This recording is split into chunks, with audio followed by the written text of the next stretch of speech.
Welcome to Dreamy History. Here's what makes no sense about the British Empire. How did a relatively small, often war-torn island nation, tucked away in the cold North Sea, come to dominate a quarter of the entire world's landmass and population? Think about it. We're talking about an empire that, at its peak, stretched from the frozen tundras of Canada to the sun-baked plains of India, from the vast deserts of Australia to the lush Caribbean islands, and across significant swathes of Africa. It was an empire on which, quite famously, the sun never set. Yet this wasn't ancient Rome, built on a fertile plain with easy access to the Mediterranean, gradually absorbing neighbours. This wasn't the Mongol Empire, emerging from the vast steppes with an unparalleled cavalry. Britain was for centuries a backwater, a Roman province, then a collection of squabbling Anglo-Saxon kingdoms, ravaged by Viking raids, then conquered by a French-speaking duke from Normandy. Its population was never truly enormous. Its resources, while present, weren't uniquely abundant on a global scale. Its geography, while providing some defence, also made it somewhat so. Major currents of early European power. How did this island, with its perpetually grey skies and often introspective temperament, become the engine of global expansion, the architect of a system that would fundamentally reshape languages, economies, borders and cultures on every single continent? It's a paradox of immense proportions, a story of ambition, innovation, brutality, astonishing luck, and a relentless, often ruthless drive that's far more complex and fascinating than any simple narrative of good versus evil. It's the story of how a minor player rose to become the greatest power the world had ever seen, and then slowly, reluctantly learned to let go. If you're enjoying this journey through history, hit that like button and subscribe so you don't miss future episodes. And I'm always curious, drop a comment letting me know what city and time zone you're watching from. There's something special about knowing this story is reaching people all over the world. Let's start with the obvious question nobody asks about the start of the British Empire. It didn't begin with grand visions of global domination or even dreams of distant colonies. For centuries, England was far too preoccupied with simply existing, with forging an identity amidst internal struggles, desperate needs for resources, and a geographical isolation that was both a curse and a blessing. This isn't a story that begins with intrepid explorers setting sail for unknown lands. It begins, rather, with mud, blood, and the slow, grinding work of nation-building on a rainy island. Think about this for a second. For hundreds of years after the Romans departed in the early 5th century, what we now call England was a patchwork. Small, often warring Anglo-Saxon kingdoms like Mercia, Wessex, and Northumbria, and East Anglia vied for supremacy. Life was largely agrarian, centred around scattered villages, and the constant threat wasn't from distant empires, but from raiding parties. First other Anglo-Saxons, then more terrifyingly the Vikings. These Norse raiders, arriving in their longships from the late 8th century onwards, didn't just plunder, they conquered and settled, establishing the Danelaw across eastern England. It was a chaotic, brutal period, but it also forged something crucial.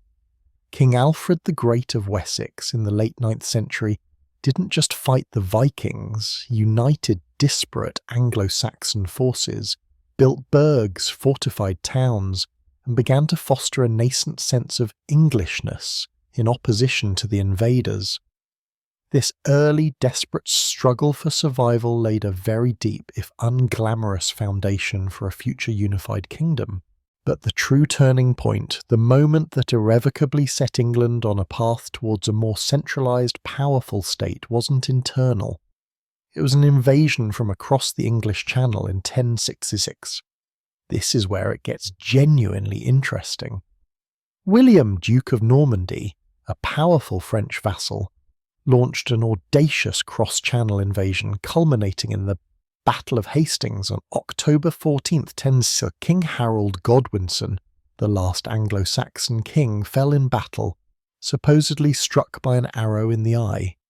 William the Conqueror, as he became known, didn't just win a battle.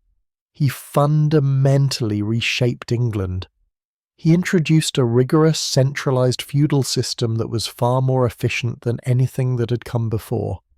He replaced the Anglo-Saxon aristocracy with his own Norman loyalists, built a network of castles, over 500 in just a few decades, to cement control, and imposed a new administrative language, Norman French. Here's the thing that blows my mind about this. The Normans didn't just conquer the land, they systematically catalogued it. William's most famous legacy, aside from the conquest itself, is the Domesday Book, commissioned in 1085. Imagine this. Every single piece of land, every manor, every pig, every plough, every free man, every serf, every woodland and every mill meticulously recorded across England. It was a massive undertaking, a kind of medieval census and property survey, all for the purpose of taxation and asserting royal authority. This wasn't just a dry list of assets. It was a powerful statement of centralized control, a tool that allowed the king to know exactly what his kingdom held and, more importantly, what he could extract from it. This level of administrative detail was practically unheard of in Europe at the time, and it meant that England, unlike many of its continental neighbours, began its journey towards nationhood with a remarkably strong centralized state apparatus, capable of collecting taxes and raising armies efficiently. This meticulous, almost bureaucratic approach inherited from the Normans would become a recurring, if often overlooked, theme in Britain's imperial future. But for centuries, England's gaze remained fixed much closer to home. The vast majority of its efforts, and its blood, were poured into continental entanglements, most notably the 100 Years' War against France, which actually lasted 116 years, from 1337 to 1453. This wasn't a war of empire. It was a struggle for dynastic claims and territorial control in France. Yet it was a crucible for English identity and military innovation. The English longbow, for instance, proved devastatingly effective against French heavy cavalry at battles like Crécy in 1346 and Agincourt in 1415, demonstrating a capacity for tactical adaptation and the effective deployment of specialized forces. This period also saw the gradual development of a nascent English navy, essential for transporting troops and supplies across the Channel, and slowly shifting England's strategic thinking towards its maritime advantages. Economically, England was also finding its footing.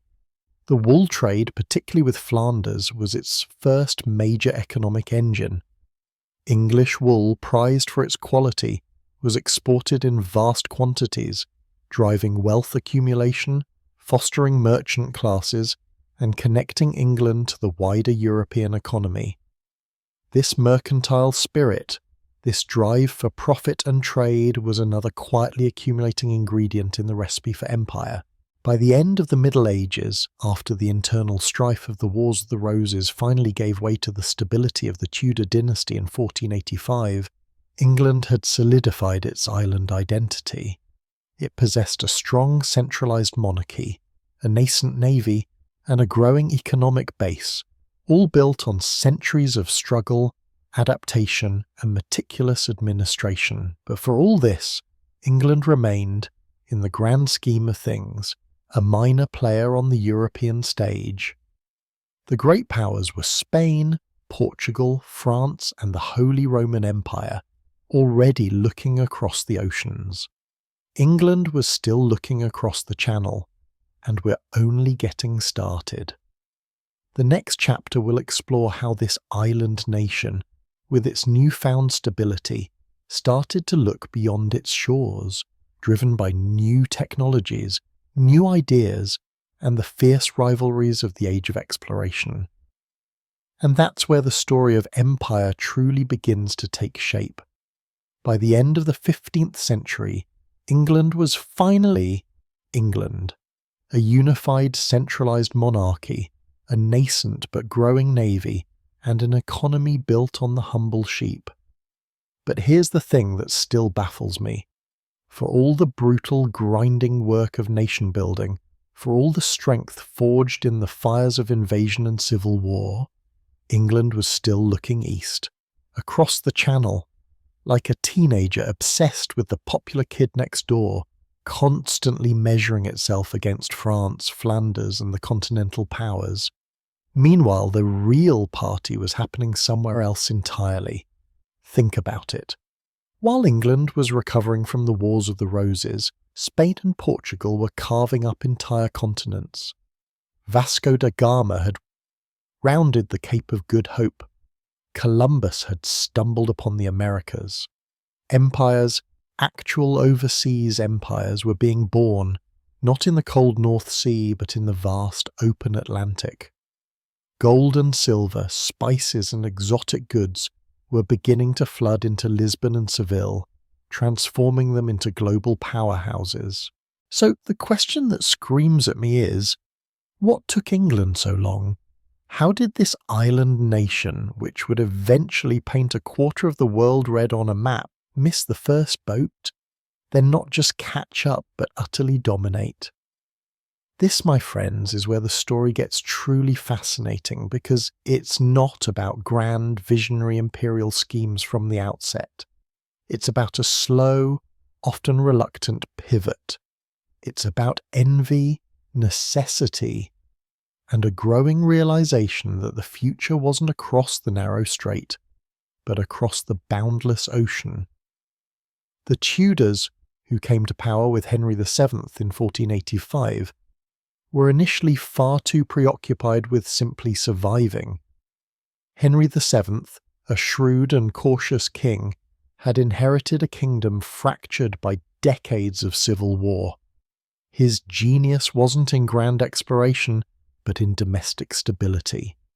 He ended the Wars of the Roses, centralized royal power even further, and, crucially, started filling the royal coffers. He wasn't interested in costly overseas adventures. He was interested in making England solvent and secure.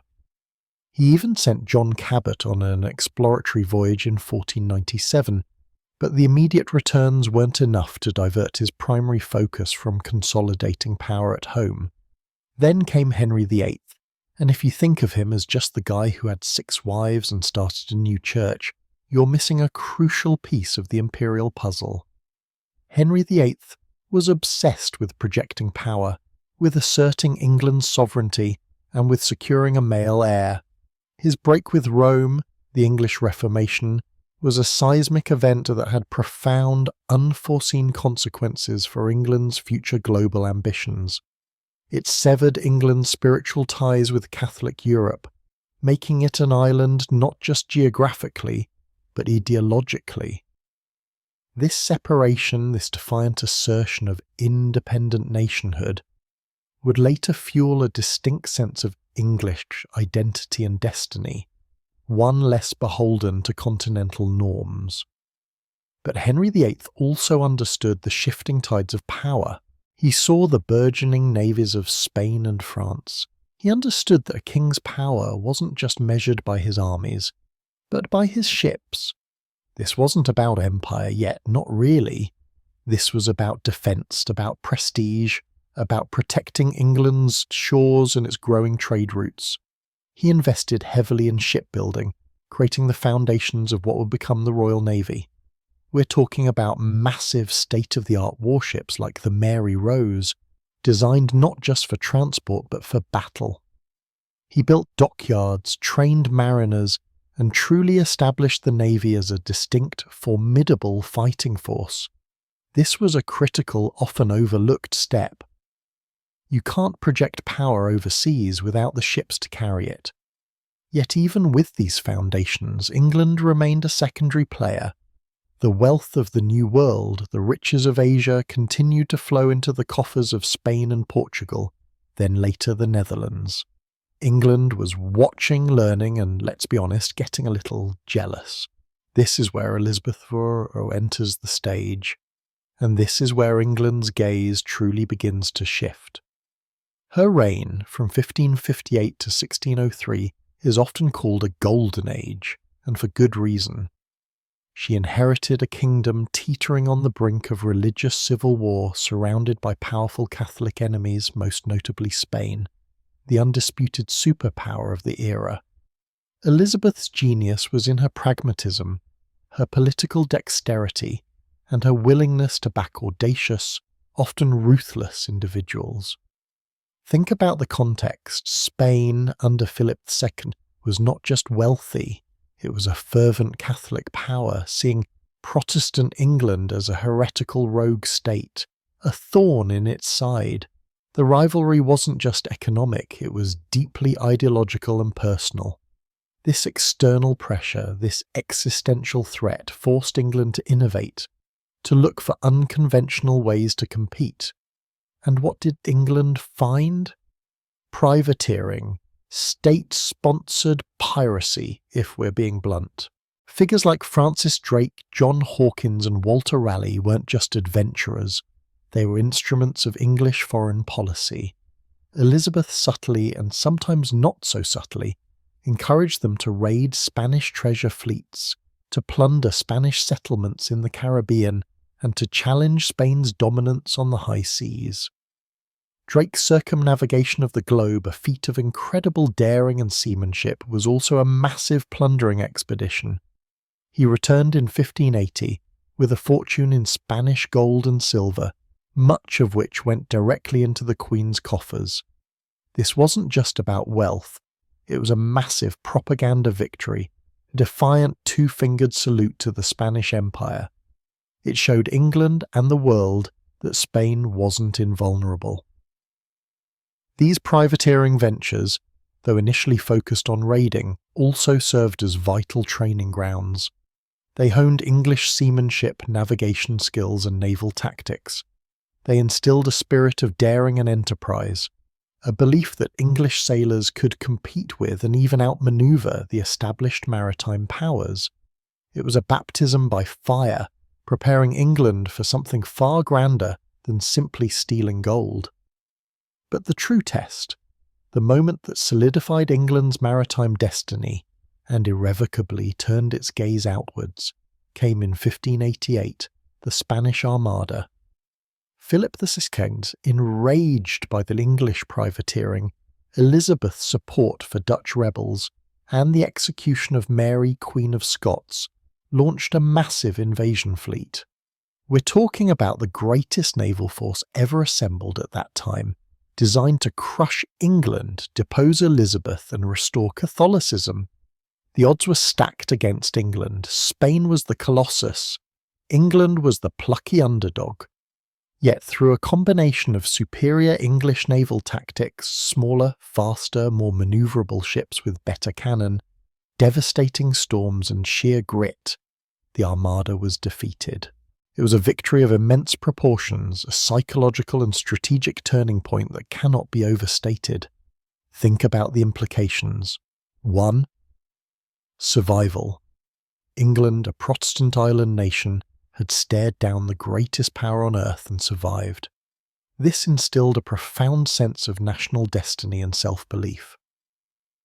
2. Naval supremacy. The victory cemented the idea that England's defence, and indeed its future, lay with its navy. It proved the effectiveness of English naval design and seamanship. 3. End of Spanish invincibility. The myth of Spanish invincibility was shattered. The path was now open for other nations to challenge Spain's global hegemony. 4. Confidence for overseas ventures. If England could defeat the Armada, what else could it achieve? The victory unleashed a wave of confidence and ambition. turning the nation's focus squarely towards the opportunities and riches that lay across the Atlantic.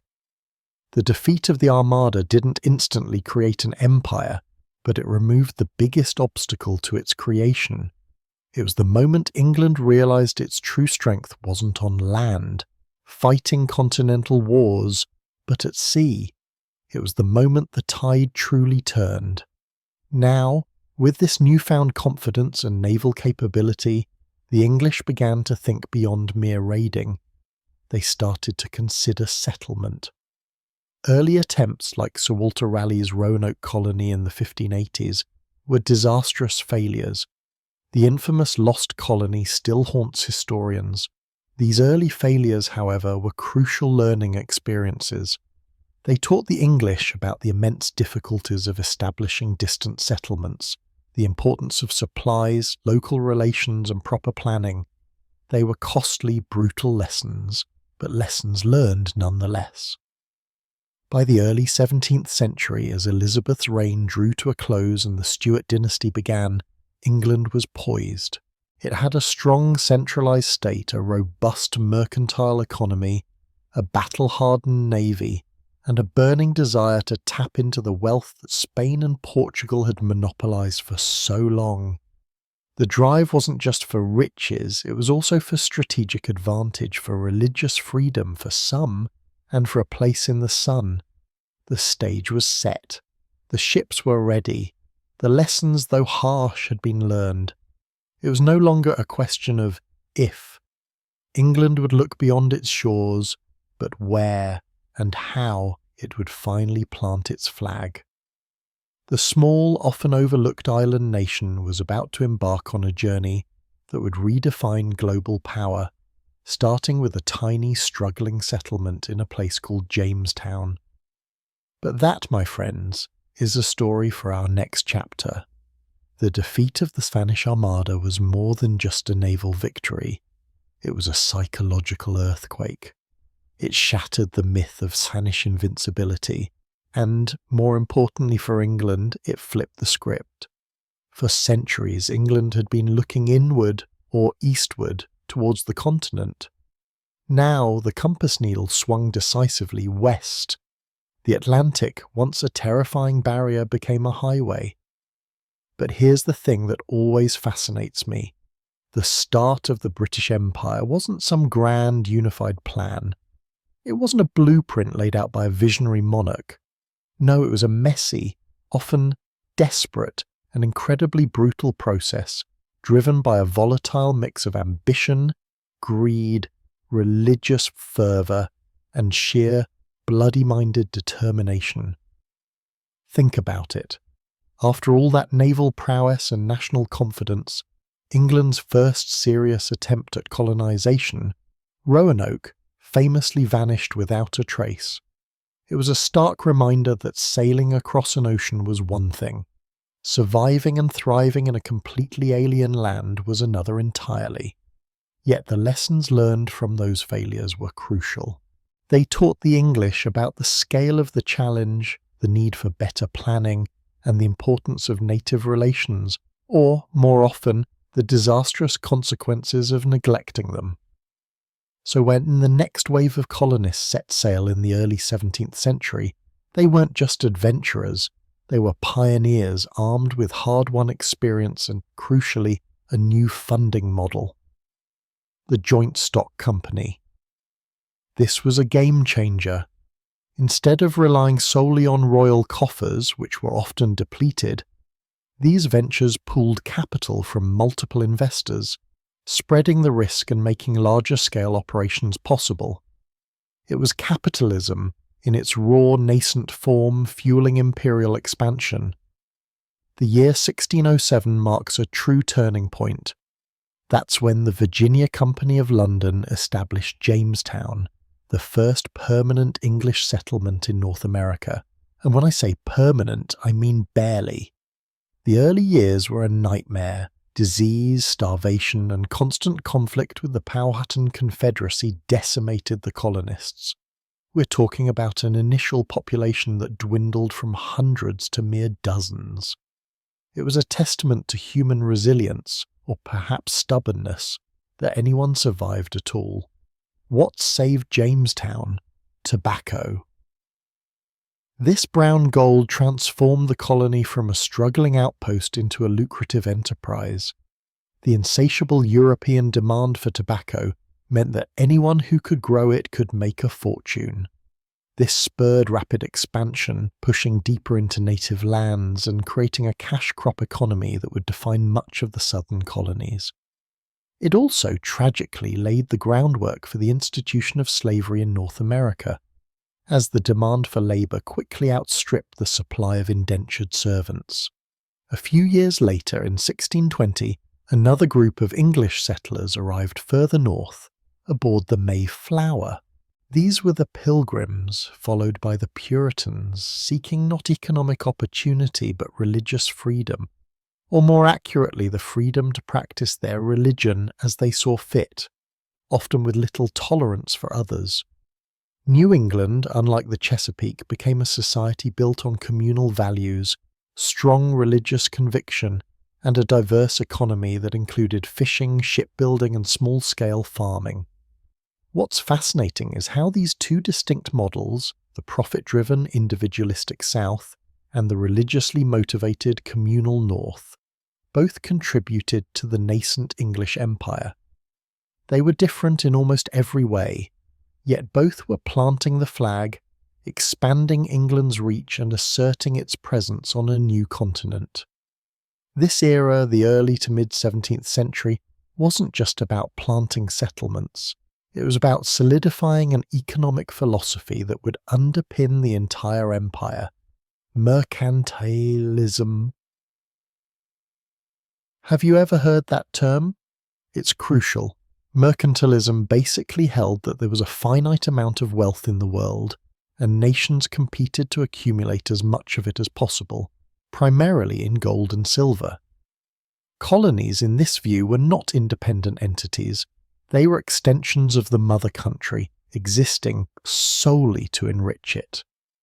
This meant a very specific relationship. Colonies would supply raw materials, timber, furs, tobacco, sugar, cotton, exclusively to England, and in return they would buy finished goods, textiles, manufactured tools, luxuries, only from England. It was a closed economic loop designed to maximise England's wealth and power while preventing rival nations from benefiting. To enforce this, Parliament began passing a series of laws known as the Navigation Acts. Starting in the 1650s, these acts stipulated that all goods shipped to and from the colonies had to be carried on English ships with English crews. Certain enumerated goods, the most valuable raw materials like tobacco and sugar, could only be shipped directly to England, even if better markets existed elsewhere. Here's where it gets genuinely interesting. These acts weren't just theoretical, they were actively enforced, often with military might.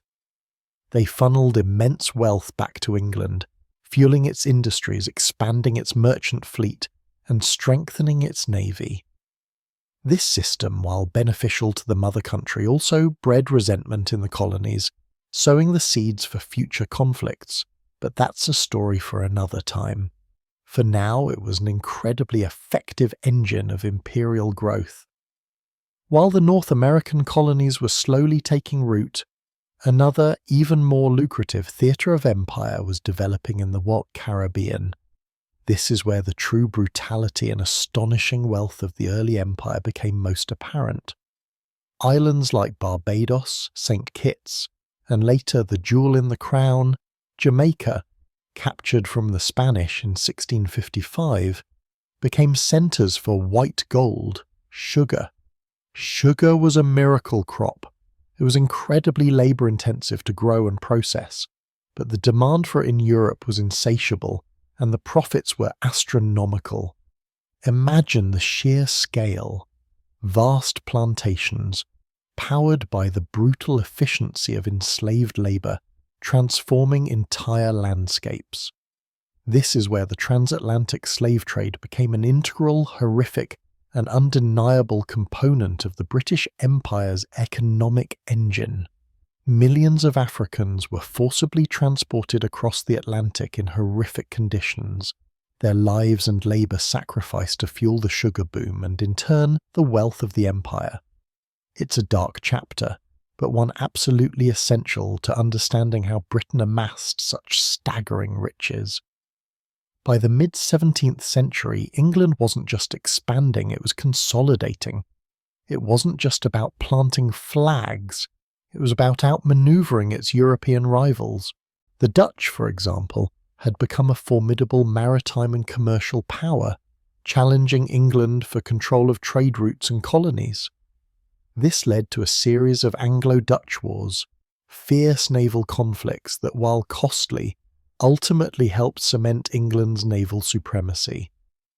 A key moment came in 1664 when England seized New Amsterdam from the Dutch, renaming it New York. This acquisition was strategic, linking the northern and southern English colonies in North America and creating a more contiguous territorial claim. Meanwhile, the rivalry with France was also simmering. While not yet erupting into the massive global conflicts that would define the 18th century, both nations were keenly aware of each other's colonial ambitions. They competed for furs in North America, for influence in India, and for control of trade routes across the globe. This constant competition spurred further investment in navies, fortifications, and colonial expansion. What strikes me about this period is the sheer audacity and entrepreneurial spirit, even if often coupled with ruthless exploitation. Companies like the Hudson's Bay Company, chartered in 1670, were carving out vast fur-trading empires in the Canadian wilderness, while the East India Company, though founded earlier, was steadily gaining influence in India, laying the groundwork for future dominion through trade and political manoeuvring. These weren't just government initiatives, they were ventures driven by private capital, private ambition, and the promise of immense personal and national wealth. By the end of the 17th century, England, now increasingly becoming Great Britain, after the Act of Union with Scotland in 1707, had transformed. It had moved beyond being a minor European player with a few struggling outposts. It possessed a string of viable, if diverse, colonies in North America, incredibly lucrative sugar islands in the Caribbean, a growing presence in Asia, and a naval force increasingly capable of projecting power globally. The foundations of a truly global empire, built on a system of mercantilism, naval strength, and a willingness to exploit both human labour and natural resources, were firmly in place. But this was only the beginning. The 18th century would see Britain engage in a series of epic world-spanning conflicts that would define its imperial destiny, transforming it from a powerful colonial player into the dominant global hegemon. And that, my friends, is where our journey takes us next. Alright, so by the close of the 17th century we've seen England, now Great Britain after the Act of Union with Scotland in 1707, a crucial detail we'll explore later, transform from a beleaguered island into a burgeoning maritime power. They had a navy, a mercantile system that was funneling wealth, and a growing network of colonies from the ice-kissed shores of Newfoundland down to the sun-baked sugar islands of the Caribbean, and those nascent but incredibly promising settlements along the North American seaboard. They even had a foothold through the East India Company on the Indian subcontinent. But here's the thing that absolutely blows my mind when we talk about how Britain built the largest empire in history. They hadn't actually won yet. Not definitively. They were one player, a very ambitious one, on a global chessboard crowded with titans. France, Spain, the Dutch. These were still formidable rivals with their own vast empires, powerful navies and deep pockets. Britain was strong, yes, but not yet dominant. So how do you go from a strong contender to the undisputed heavyweight champion of the world? You do it through a century of relentless, brutal, and often world-spanning warfare. The 18th century, my friends, isn't just a period of enlightenment and powdered wigs. It's the crucible in which the British Empire was forged into an unassailable global hegemon. We're talking about what many historians rightly call the first true world wars, long before the 20th century gave us that term. These weren't just squabbles over European borders. These were conflicts fought simultaneously on battlefields across Europe, the frozen tundras of Canada, the sweltering plains of India, and the choppy waters of every ocean. Think about that for a second. An island nation, still relatively small in population compared to its continental rivals, managing to project its power across that many fronts, against that many enemies, for that long. It's a testament to ambition, organisation, naval supremacy, and, let's be honest, a fair bit of luck and the occasional brilliant commander. The 18th century kicked off with a bang, the War of the Spanish Succession, which raged from 1701 to 1714. In North America, they called it Queen Anne's War. The core issue, France and Spain, already powerful, threatening to unite their crowns under the same Bourbon dynasty. This was a nightmare scenario for Britain and other European powers, a superstate controlling vast swathes of Europe and two immense global empires. Britain, along with the Dutch and the Holy Roman Empire, formed a grand alliance to prevent this. And what did Britain gain from this grand bloody affair? The Treaty of Utrecht in 1713 wasn't just a peace treaty, it was a blueprint for British dominance. Critically, Britain secured Gibraltar and Minorca, giving them vital strategic naval bases at the entrance to the Mediterranean. They also gained significant territories in North America, Nova Scotia, Newfoundland, and the Hudson Bay Territory. These weren't just land grabs, they were choke points, resources, and stepping stones for future expansion. But perhaps the most telling gain, the one that truly underscores the brutal economic engine of the empire, was the asiento. This was the exclusive right to supply enslaved Africans to the Spanish colonies in the Americas. For 30 years, Britain held a monopoly on this horrific trade, legally sanctioned to profit immensely from human suffering. This wasn't a minor clause. It was a massive injection of capital directly fueling the mercantile system and the very expansion we're discussing. It's a stark reminder that the empire's glittering wealth was often built on the darkest foundations. The years following Utrecht were a period of simmering tensions, punctuated by smaller yet still globally relevant conflicts. The War of Jenkins's Ear, for instance, sounds almost comical, named after a British merchant captain whose ear was allegedly cut off by Spanish coastguards. But it wasn't funny at all.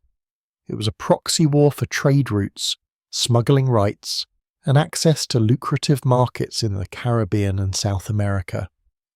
This conflict, starting in 1739, soon merged into the larger War of the Austrian Succession, 1740 to 1748, known as King George's War in the American colonies. These wars were complex, messy, and often inconclusive in Europe, but they were always about colonial possessions and naval power. They were a constant test of strength, a perpetual flexing of naval muscle. Britain was learning, adapting, and crucially building. The Royal Navy wasn't just growing, it was becoming an increasingly professional, disciplined, and technologically superior force. Its ships were larger, its guns more powerful, and its sailors, despite the brutal conditions, were among the best in the world. But all of these conflicts, all of this global manoeuvring was merely a prelude. The main event, the true turning point, was yet to come. We're talking about the 7 Years' War from 1756 to 1763. If you want to understand how Britain became the global hegemon, you have to understand this war. It was without hyperbole, the first genuine world war. It pitted Great Britain and its allies, notably Prussia, against France, Austria, Russia, Spain and others, and it was fought everywhere. In North America, it was known as the French and Indian War. The British colonists, increasingly hemmed in by French fortifications and their Native American allies, saw it as a desperate struggle for survival and expansion. The French, meanwhile, sought to connect their Canadian territories with their Louisiana holdings, effectively strangling British expansion westward. Battles raged through dense forests and along strategic rivers, culminating in iconic moments like the Battle of the Plains of Abraham, where British General James Wolfe famously captured Quebec City in 1759, essentially ending French power in Canada. But it wasn't just North America. In India, the East India Company, under the audacious leadership of figures like Robert Clive, was transforming from a trading entity into a territorial power. The Battle of Plassey in 1757, though militarily small, was a colossal victory. It effectively shattered French influence in Bengal and established the East India Company as the dominant political and economic force in a region that would become the jewel in the imperial crown.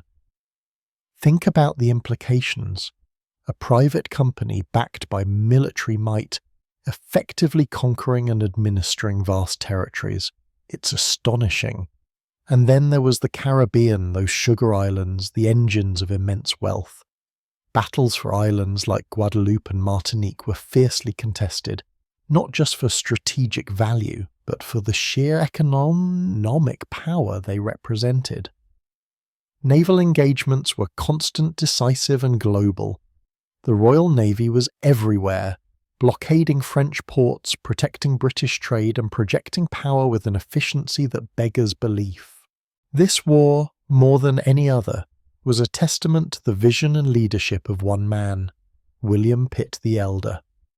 Pitt, as Secretary of State, had a singular, unwavering focus: global dominance. He understood that the war wasn't just about Europe. It was about who would control the world's trade, resources and future. He poured resources into the Navy, funded Prussia to keep France busy in Europe, and empowered his commanders with clear objectives and the means to achieve them. His strategy was simple, yet devastatingly effective: bleed France dry in the colonies and on the seas. When the dust settled in 1763, with the signing of the Treaty of Paris, the map of the world had been irrevocably redrawn. France, humbled and defeated, ceded almost all of its North American territories to Britain, including Canada and everything east of the Mississippi River. They lost significant holdings in India and the Caribbean. Spain, which had entered the war late on France's side, also lost Florida to Britain. Britain was unequivocally the undisputed global superpower. Its empire stretched from the frozen reaches of Canada through a now consolidated and expanding North American mainland, to the entirely lucrative Sugar Islands, and into the burgeoning territories of India. The Royal Navy reigned supreme on every ocean, a blue water force capable of projecting British power anywhere on the globe. It was an empire built on ambition, yes, but also on the systematic application of military force, naval supremacy, and an unyielding commitment to mercantile wealth. The sheer scale of the victory was staggering. But here's the paradox, the twist in the tale that sets the stage for the next monumental chapter in the Empire's story. Winning on such an epic scale came at an epic cost. These wars, particularly the 7 Years' War, were incredibly expensive. Britain's national debt had skyrocketed, and someone somewhere had to pay for it. The answer, as always, lay with the colonies. Having just fought a global war to protect and expand its colonial possessions, Britain now felt it was only fair that these colonies contribute more directly to their own defence and to the imperial coffers. This shift in policy, from a relatively hands-off approach to one of greater control and direct taxation, would be the spark that ignited a new kind of conflict, one that would test the very foundations of this newly dominant empire. The seeds of revolution, particularly in those American colonies that had just been freed from the French threat, were already beginning to sprout. So, Britain had conquered the world. But could it hold on to it? And at what price? That, my friends, is where our journey takes us next. The end of Chapter 4 left us with Britain at the absolute pinnacle of global power, undisputed, after the 7 Years' War. They had crushed France, taken vast swathes of North America, solidified their grip on India and cemented their naval supremacy. But, and this is a huge but, they were also saddled with a national debt so colossal it was almost unfathomable. We're talking about a debt that had nearly doubled, from £75 million before the war to a staggering £33 million by 1763. Think about that for a second. This wasn't just a number. It was a millstone around the neck of the British economy, a ticking fiscal time bomb. And here's where the narrative takes a truly fascinating and ultimately tragic turn. Britain, desperate for revenue, looked at its vast newly acquired empire, and specifically at its thriving North American colonies. For decades, these colonies had largely been left to their own devices under a policy often called salutary neglect. Britain passed the Navigation Acts, sure, ensuring trade flowed through the mother country, but direct internal taxation? Not so much. The colonists had their own assemblies, taxed themselves, and felt a strong sense of self-governance. They were, in many ways, mini-Britons across the ocean, proud of their English liberties. Now, suddenly, after a war fought largely on their behalf, at least in North America, London decided it was time for them to pay their fair share. And this, my friends, is the spark that ignited a revolution. A revolution that would tear apart the very first iteration of the British Empire and force Britain to rethink everything. The first attempts were almost timid, but the principle was explosive. In 1764, Parliament passed the Sugar Act, which actually lowered the tax on molasses, but increased enforcement and added duties on other goods like coffee and wine. The goal was to raise revenue, not just regulate trade. The colonists, particularly the merchants, were immediately wary. But it was the Stamp Act of 1765 that truly set the powder keg alight. Imagine this. Every single piece of paper, legal documents, newspapers, pamphlets, playing cards, had to carry a special revenue stamp purchased from British authorities. This wasn't an external duty on trade. This was an internal tax, levied directly by Parliament on the daily lives of the colonists. And here's the thing that blows my mind. The British government genuinely thought this would be accepted. They needed money, and the colonists were British subjects, right? Wrong. Oh, so very wrong. The colonists erupted. They saw this as a direct assault on their fundamental rights as Englishmen. The cry of no taxation without representation wasn't just a catchy slogan, it was a deeply held belief rooted in centuries of British constitutional tradition. They argued that because they had no elected representatives in Parliament, Parliament had no right to tax them directly. Only their own colonial assemblies, where they did have representation, could levy such taxes. This wasn't about the amount of the tax, it was about the principle. We're talking about a level of organised resistance that caught London completely off guard. Colonial assemblies passed resolutions denouncing the Stamp Act.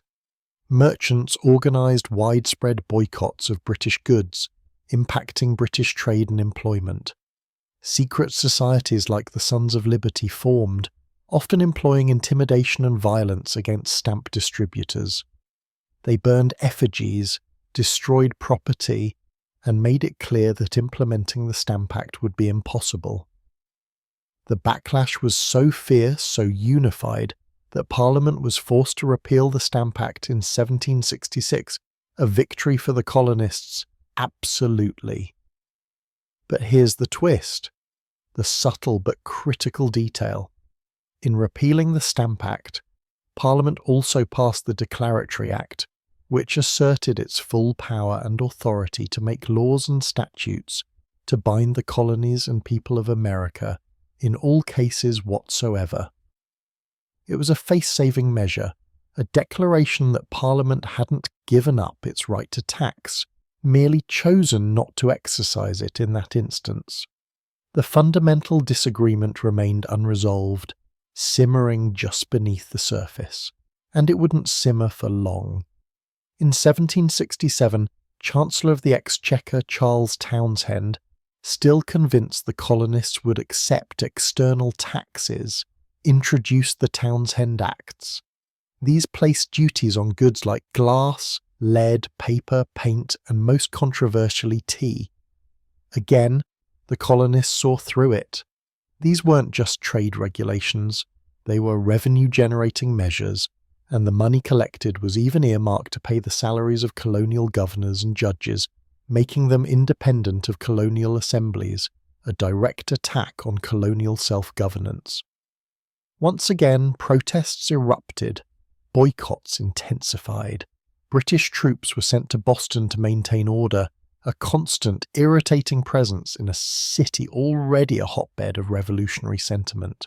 Tensions escalated, culminating in the infamous Boston Massacre in 1770, where British soldiers fired on a crowd, killing 5 colonists. It was a tragedy, a propaganda coup for the revolutionaries, and a chilling sign of things to come.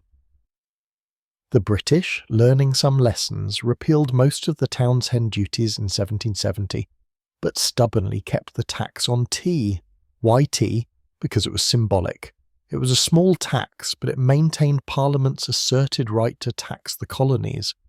And for the colonists, it was a constant reminder of that unresolved principle. For a few years, a fragile peace held.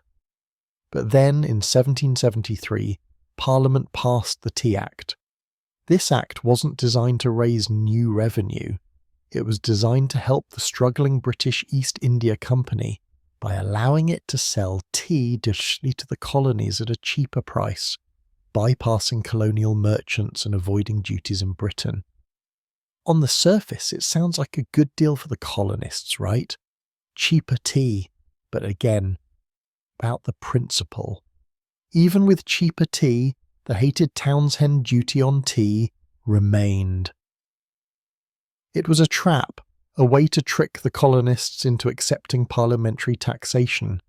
The Sons of Liberty weren't having it. In December 1773, disguised as Mohawk Indians, they boarded East India Company ships in Boston Harbor and famously dumped 342 chests of tea into the water. The Boston Tea Party.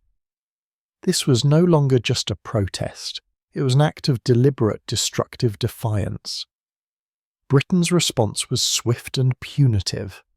In 1774, Parliament passed a series of acts that the colonists called the Intolerable Acts.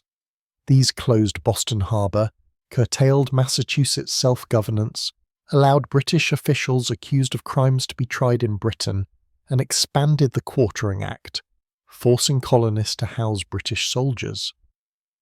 These acts were designed to crush dissent, to make an example of Massachusetts, and to reassert absolute British authority. Instead, they unified the colonies. What had been a localized protest became a continental movement. In September 1774, the First Continental Congress convened in Philadelphia, bringing together delegates from 12 colonies.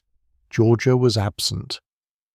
They called for a complete boycott of British goods, petitioned the king for redress of grievances, and began organizing colonial militias. The stage was set. On April 19, 1775, the first shots of the American Revolutionary War were fired at Lexington and Concord, Massachusetts.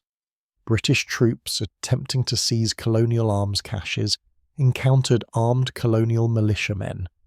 The shot heard round the world officially began the armed struggle for independence. Now, let's pause and consider the odds. On one side you have Great Britain, the undisputed global superpower, with the mightiest navy in the world, a well-trained professional army and vast financial resources. On the other side you have a collection of 13 disparate colonies, with no central government, a ragtag militia, no navy, and limited funds. It looked on paper like a suicidal undertaking for the colonists, yet they persisted. On July 4, 1776, the Continental Congress adopted the Declaration of Independence, a radical document articulating the right to self-governance, individual liberty, and the pursuit of happiness. It wasn't just a declaration of war. It was a philosophical statement that would resonate across the world for centuries. The war itself was a brutal, protracted affair. George Washington, leading the Continental Army, faced immense challenges. His troops were often poorly supplied, ill-trained and prone to desertion. But what they lacked in professional polish, they often made up for in sheer determination and a deep understanding of their home terrain. The British, despite their superior forces, struggled with logistics across the vast American continent, fighting a guerrilla war against a population that largely supported the rebellion. The turning point came in 1707 with the Battle of Saratoga, where American forces decisively defeated a British army. This victory was crucial because it convinced France, Britain's perennial rival, that the American cause was winnable. In 1778, France formally allied with the United States, providing desperately needed financial aid, military supplies, and, most importantly, naval support. Later, Spain and the Netherlands also joined the fray against Britain, turning the American Revolution into a truly global conflict once again, stretching British resources to their limit. The war dragged on for several more years, a grueling test of endurance, but the French alliance proved decisive. In 1781, a combined American and French force, with critical French naval blockades, trapped British General Cornwallis and his army at Yorktown, Virginia. After a prolonged siege, Cornwallis was forced to surrender. Yorktown effectively ended the fighting. 2 years later, in 1783, the Treaty of Paris was signed, formally recognizing the independence of the United States of America. Think about the magnitude of this loss for Britain. These weren't just any colonies. They were the most populous, most economically vibrant, and most strategically important colonies in the entire empire at that time. They were the jewels in the crown of the First British Empire. To lose them after having just achieved global supremacy must have felt like a monumental, crushing defeat. It was a national humiliation, a strategic catastrophe. It forced Britain into a profound period of introspection. How could they have lost? What had gone wrong? For many, it felt like the dream of empire was dead, shattered by the very principles of liberty and self-determination that Britain itself had, in some twisted way, championed. But here's the truly astonishing part, the historical curveball that makes this story so compelling. The loss of the American colonies, while devastating, didn't end the British Empire. Far from it. In a paradoxical twist of fate, it actually recalibrated it, forcing Britain to adapt, to innovate, and to seek new horizons. The First British Empire was largely focused on the Atlantic, on trade with the Americas and the Caribbean. Its loss meant Britain had to pivot to look elsewhere. And where did it look? To the east, to India, where the East India Company had been steadily expanding its influence, and to new, vast, unexplored by Europeans lands like Australia. It also forced Britain to reconsider its approach to colonial governance, moving away from direct, heavy-handed taxation towards more indirect forms of control, and eventually, a greater emphasis on local administration. The humiliation of losing America also fueled a renewed sense of purpose, a determination to not repeat the same mistakes. It created a more pragmatic, less ideologically rigid approach to empire building. The Royal Navy, despite the loss, remained supreme, and Britain's Industrial Revolution was just beginning to gather steam, ready to provide the economic and technological muscle for the Second British Empire. So, while the American Revolution marked the end of an era, it simultaneously laid the groundwork for the next, even larger, phase of British imperial expansion. It was a painful lesson, a massive setback, but one that Britain, with its characteristic resilience and adaptability, would ultimately learn from. The question now becomes, how did Britain, reeling from this monumental loss, manage to not only recover, but to build an even more extensive and powerful empire in the centuries that followed? How did the ashes of the American dream pave the way for a global leviathan? Join me next time as we explore the surprising answers, as Britain turns its gaze from the rebellious colonies to the vast untapped potential of India, Australia, and beyond. Armed with the lessons of failure and the burgeoning power of the Industrial Revolution. This is where the story gets really interesting. Okay, so Chapter 5 ended with a gut punch, right? Britain, the rising global power, the victor of the 7 Years' War, had just lost its crown jewel, the 13 American colonies. Think about the sheer audacity of that defeat. A ragtag army of colonists, aided by old European rivals, had successfully defied the mightiest empire on earth. It was a humiliation, a colossal strategic and economic setback. If you were a betting person in 1783, you might have wagered that this was the beginning of the end, that Britain, humbled and financially crippled, would retreat into its island shell, its imperial ambitions shattered. But here's the thing that blows my mind, the incredible paradox we're diving into now. Losing. America didn't break the British Empire. It didn't even slow it down for long. Instead, it forced a profound, almost evolutionary recalibration. It was less a defeat and more a brutal, expensive, and ultimately transformative lesson. We're talking about a phoenix rising from the ashes, but with a distinctly British, slightly sooty, and incredibly determined demeanour. The national debt was still astronomical, yes, and the political establishment was reeling. But the core drivers of empire, the mercantile spirit, the naval power, the ambition, the relentless drive for resources and markets, they hadn't vanished. They just needed a new direction. And boy, did they find one.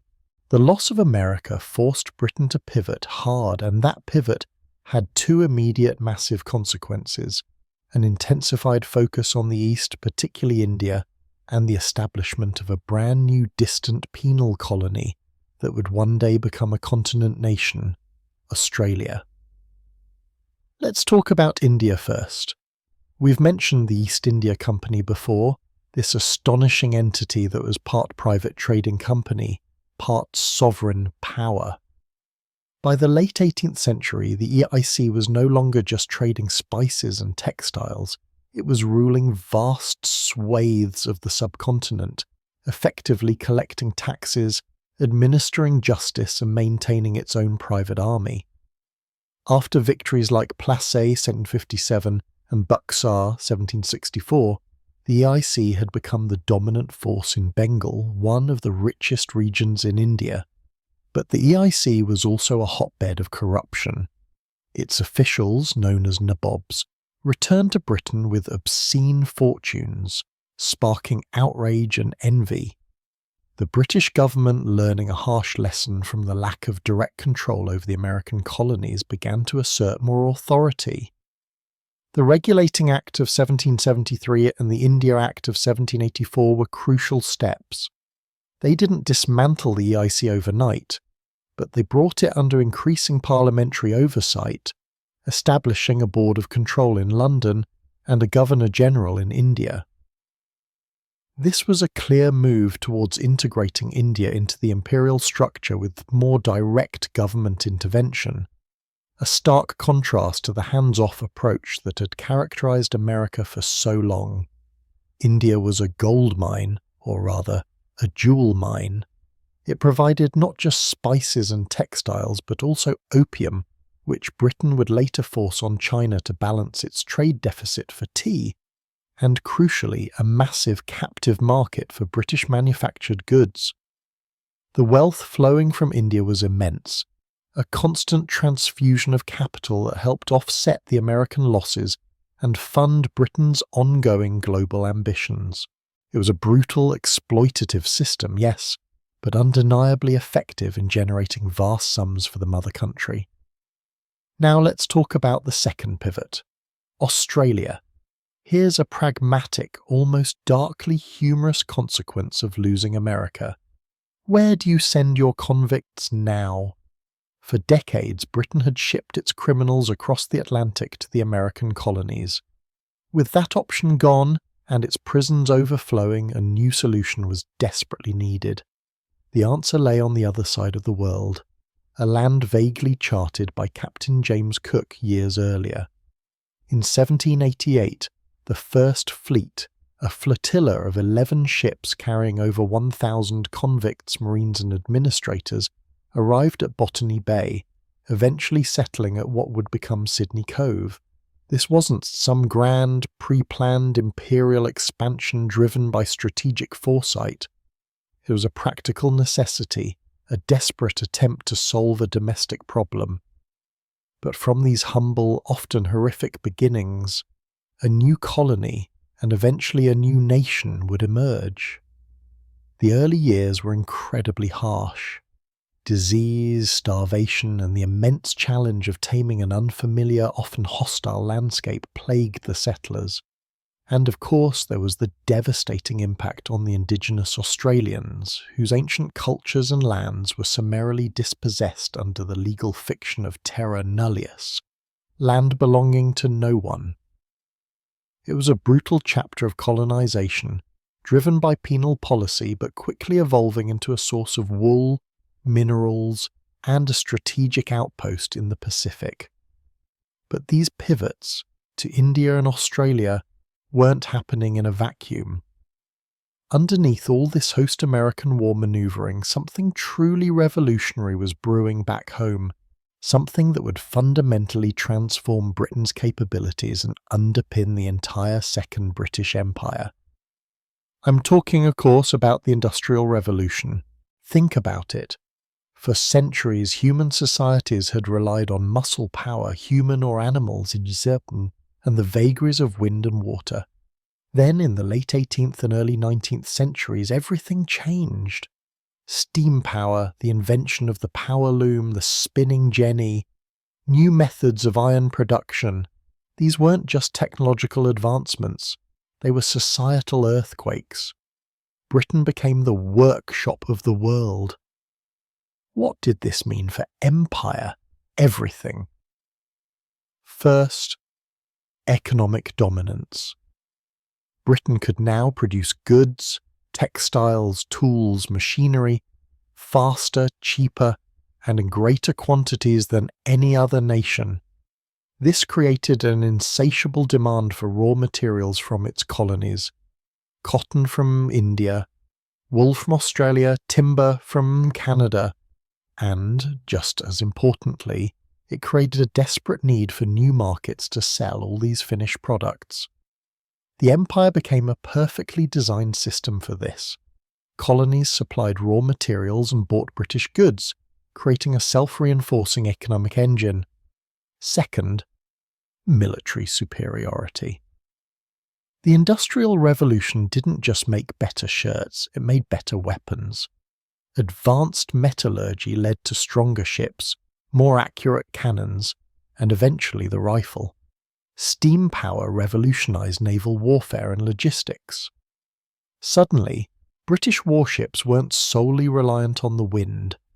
They could travel faster, more predictably, and project power with unprecedented efficiency across vast distances.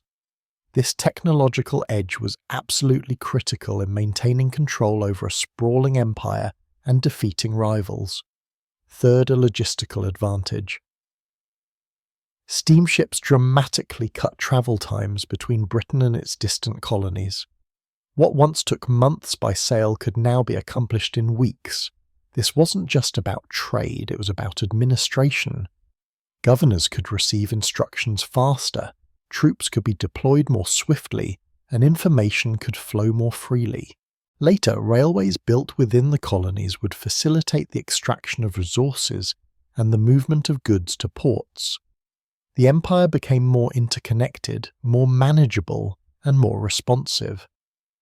And perhaps most subtly, but powerfully, the Industrial Revolution fostered a profound sense of war, technological and cultural superiority among the British.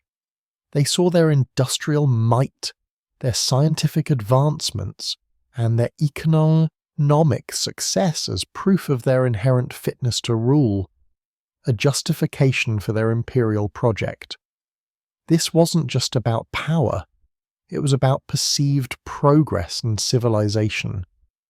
As Britain was grappling with these transformations, a familiar foe reappeared on the European stage, one who would inadvertently solidify Britain's naval supremacy for a century to come: Napoleon Bonaparte. The Napoleonic Wars, 1803–1815, were a monumental struggle, a fight for the very soul of Europe. And while Britain committed troops to the continent, its primary contribution, and indeed its greatest strength, was at sea. The Battle of Trafalgar in 1805, where Admiral Horatio Nelson decisively defeated the combined French and Spanish fleets, was a game-changer. It wasn't just a victory, it was an annihilation of rival naval power. After Trafalgar, no other European nation could seriously challenge the Royal Navy on the open seas. Britain's mastery of the oceans was absolute, allowing it to protect its trade routes, project its power globally, and expand its empire virtually unopposed by other major powers for decades to come. When Napoleon was finally defeated at Waterloo in 1815 by Wellington's forces, Britain emerged not just as a victor, but as the undisputed global hegemon, free to consolidate and expand its burgeoning Second Empire. So the lessons from America were stark. 1. Direct control is key. No more letting private companies run sovereign territories without serious oversight. The government needed to be firmly in charge. 2. Diversify the portfolio. Don't put all your eggs in one settler colony basket. India offered immense wealth through trade and taxes. Australia offered a solution to domestic problems and eventually resources. Strategic outposts like Malta, the Cape Colony, and Singapore secured vital trade routes. 3. The Navy is paramount. The lesson from Trafalgar, reinforcing the one from the Spanish Armada, was clear. Control the seas, control the world. By the early 19th century, the British Empire was no longer defined by its rebellious North American colonies. It was a truly global entity, powered by the steam engine and the factory, policed by the Royal Navy, and increasingly focused on Asia, Africa, and Australasia. It was an empire built on the ashes of a great defeat, forged in the fires of industry and sailing on the unchallengeable waves of the world's oceans. The stage was set for the Victorian era, the absolute zenith of British imperial power, and the complex, often brutal story of how it would govern and exploit and ultimately transform a quarter of the globe. But how did this new industrial empire justify its existence? How did it navigate the moral complexities of ruling so many different peoples? And what were the consequences of this unprecedented global reach? We'll dive into that and the scramble for Africa next time. All right. So we left off with Britain, having suffered the monumental humiliation of losing its American colonies, doing what any truly ambitious, slightly bruised but ultimately undeterred global power would do. It pivoted hard. The focus shifted, the strategy recalibrated. The Industrial Revolution was roaring at home, churning out goods and demanding raw materials like a hungry beast. The Royal Navy, having decimated Napoleon's fleet at Trafalgar, was now the undisputed sovereign of the seas. The stage was set for the Second British Empire, a leviathan built on industry, protected by an ironclad navy and stretching its hungry tendrils across Asia, Africa, and Australasia. But here's the thing that always makes me pause. Here's where the story gets really genuinely complex and, frankly, a little uncomfortable. We're talking about an empire that by the mid-19th century would cover a quarter of the globe and rule over a quarter of its population. An empire that, on one hand, abolished slavery within its own territories, a monumental if complicated moral victory, and on the other, brutally exploited resources and peoples across continents. So the unresolved mystery, the elephant in the room, isn't just how they did it geographically, but how they justified it morally. How did they look themselves in the mirror and rationalize this vast, often brutal, exercise in global dominance? Welcome to the era of the Pax Britannica, a period from roughly 1815 to 1914, where British naval power and economic might maintained a relative global peace, largely to its own benefit. Think about it. No major global wars for almost a century after Waterloo. Why?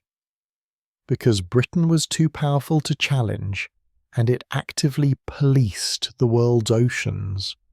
The Royal Navy wasn't just a war fleet, it was the world's police force, suppressing piracy, mapping uncharted waters, and ensuring that trade, primarily British trade, flowed freely.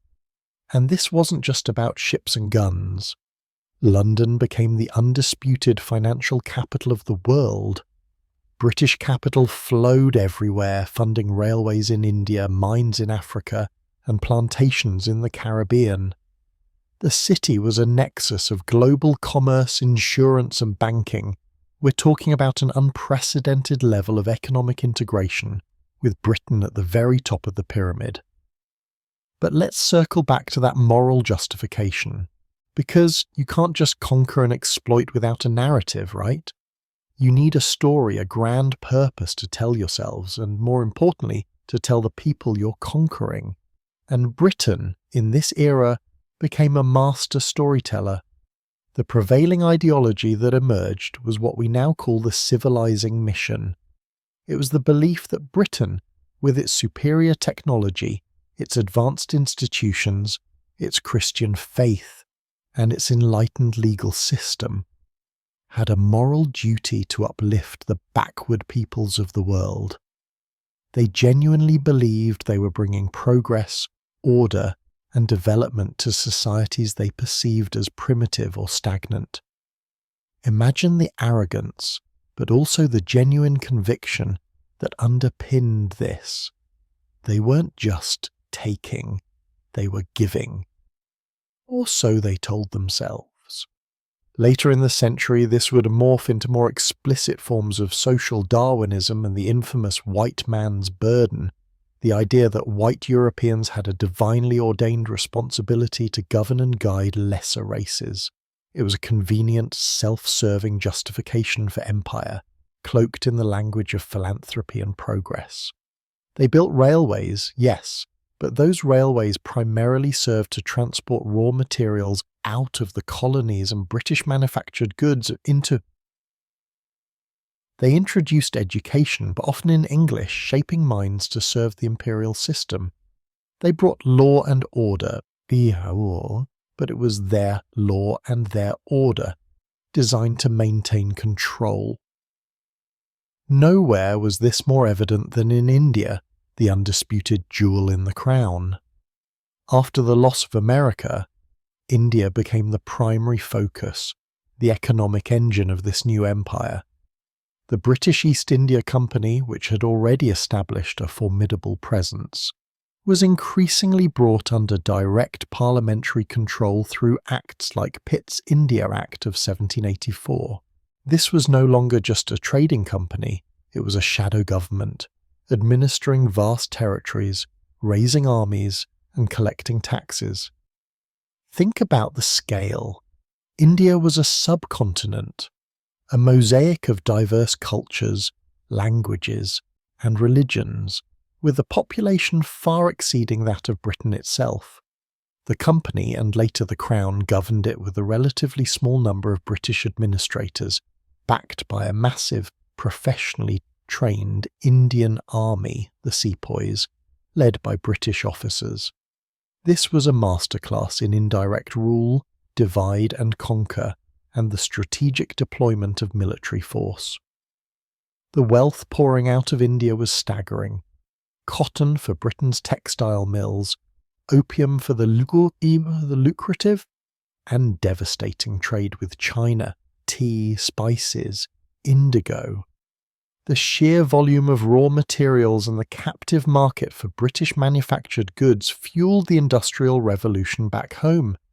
It was a symbiotic yet deeply exploitative relationship. And speaking of opium, let's not gloss over one of the most stark examples of this new empire's ruthless pragmatism, the Opium Wars. When China quite reasonably tried to stop the massive influx of Indian opium that was addicting its population and draining its silver reserves, Britain responded with gunboats. Not once, but twice.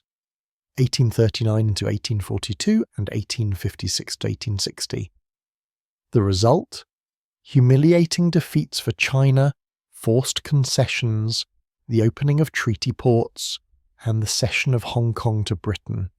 It was a clear demonstration that when economic interests were at stake, the civilizing mission could quickly turn into outright military coercion. While India was solidifying, other parts of the world were also being brought into the fold. In Africa, the early 19th century saw Britain grappling with the legacy of the slave trade. In 1807, Britain abolished the slave trade within its empire, and in 1833, it abolished slavery itself, compensating slave owners, not the enslaved. This was a profound moral shift driven by a powerful abolitionist movement, economic changes, the West Indies sugar islands were becoming less profitable, and fear of slave revolts. But even this moral triumph had an imperial dimension. The Royal Navy's anti-slavery patrols, while genuinely humanitarian in intent, often served as a pretext for deeper intervention along the African coast, paving the way for future territorial claims. Meanwhile, the Southern Hemisphere was being transformed. Australia, initially a penal colony, was rapidly growing as free settlers arrived, lured by the promise of land and later gold. New Zealand, with its complex relationship with the indigenous Maori people, also became a formal British colony in 1840. These were settler colonies, distinct from the extractive colonies like India, but still profoundly shaped by imperial policy and often at the expense of native populations. Back home, the economic philosophy was shifting. The old mercantile system, which had aimed to keep wealth within the empire through protectionist tariffs and monopolies, began to give way to free trade. Britain, as the world's industrial workshop producing goods more efficiently and cheaply than anyone else, realized that its greatest advantage lay in open markets. Why protect your own industries when you can outcompete everyone else? The repeal of the Corn Laws in 1846, which had protected British agriculture, symbolized this shift. It was a triumph of the industrial and commercial interests, cementing Britain's belief in the global benefits and self-benefits of open markets. So by the mid-19th century, Britain had truly entered its imperial zenith. It was a global power without precedent, its empire a vast complex tapestry woven from conquest, commerce, and a deeply ingrained sense of moral superiority. The world was its oyster, its navy its pearl, and its factories its engine. But beneath the surface of this seemingly unstoppable expansion, cracks were already forming. The cost of maintaining such a sprawling empire, the growing stirrings of nationalism in colonized lands, and the inevitable rise of rival powers would all in time challenge the very foundations of this magnificent, yet often brutal, global edifice. The question wasn't if the empire would face its ultimate tests, but when and how it would respond. And believe me, the answers to those questions would shape the entire modern world. So we left off with Britain, a nation that had just lost its first major empire in North America, pivoting with astonishing speed and resilience to build a second, even grander one. An empire fueled by the Industrial Revolution, secured by an unrivaled navy, and justified by a belief in its own civilizing mission. We entered the Pax Britannica, a century of relative peace that Britain largely enforced for its own benefit, making London the financial heart of the world. Now we arrive at the zenith, the high water mark, the absolute peak of British imperial power, the Victorian era. If you thought the empire was big before, prepare yourself. We're talking about an entity that by the end of Queen Victoria's reign covered roughly a quarter of the Earth's land surface and governed over a quarter of its population. Think about that for a second.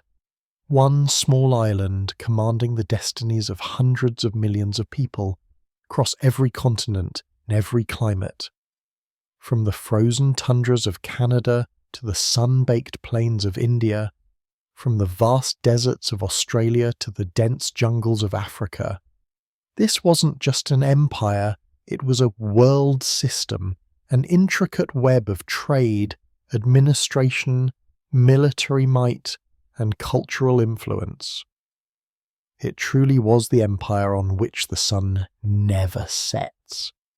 And that wasn't just a poetic flourish, it was a literal, geographical fact. Somewhere, at any given moment, the sun was shining on a piece of British territory. But here's the thing that blows my mind. How do you even begin to manage something like that? How do you govern such an incomprehensibly vast and diverse collection of peoples and lands from a single, relatively small island? This is where the genius and the brutality of the British imperial machine really comes into focus. It was a combination of technological innovation, administrative pragmatism, and an unwavering, often ruthless commitment to its own interests. First, let's talk technology. The Industrial Revolution, which had already given Britain its economic dominance, now provided the tools for global governance. Think steam. Steamships slashed travel times across oceans. Where sailing ships might take months to reach India, steamships could do it in weeks, making communication and troop deployment infinitely faster.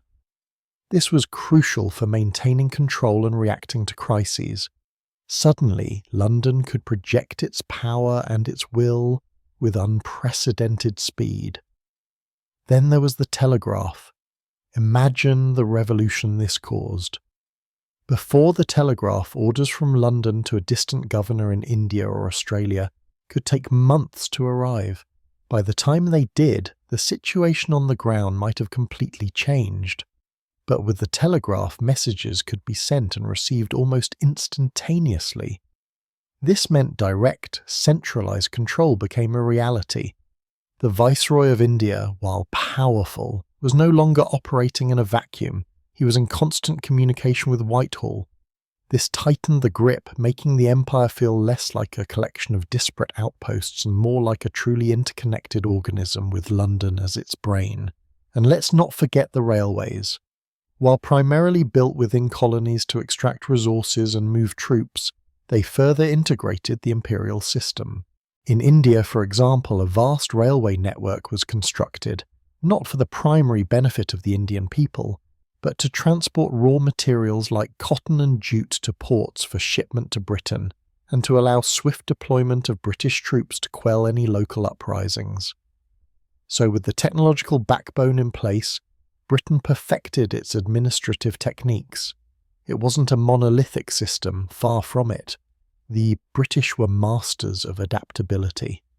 In some places, like the settler colonies of Canada, Australia and New Zealand, they established self-governing dominions, largely populated by people of British descent, who were given significant autonomy.